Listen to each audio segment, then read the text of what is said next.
നിങ്ങളുടെ വീട്ടിലൊക്കെ മാങ്ങ ഉണ്ടെങ്കിൽ താഴത്ത് വീഴാതെ പൊട്ടിക്കട്ടോ. ഒരു വല മാത്രം മതി. ഇത് ഞങ്ങളുടെ വീട്ടിൽ മീൻ പിടിക്കണ വല കേട്ടോ.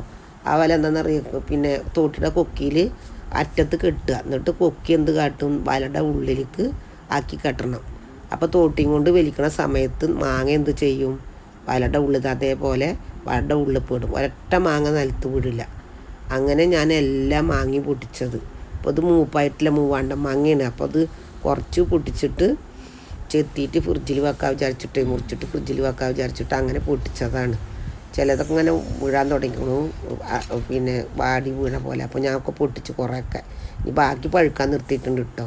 ഇതേപോലെ താണ്ടോ, പഴയ വലയാണ്. എന്നാലും ഏത് വലയാണെങ്കിലും ഇതേപോലെ കിട്ടിയാൽ മതി. കൊക്കി ഉള്ളിലേക്കാക്കി വിട്ടു അങ്ങനെ പൊട്ടിച്ച മാങ്ങ കേട്ടോ. അതൊക്കെ മൊത്തം പഴുക്കാനായ മാങ്ങണെങ്കിൽ പച്ച മാങ്ങകളിൽ നിലത്ത് വീണ അത് പൊട്ടിപ്പോവും. അപ്പം ഇങ്ങനെ വല കിട്ടിയിട്ട് പറിച്ചാൽ നല്ല വൃത്തിയായിട്ട് കിട്ടും ചെയ്യും.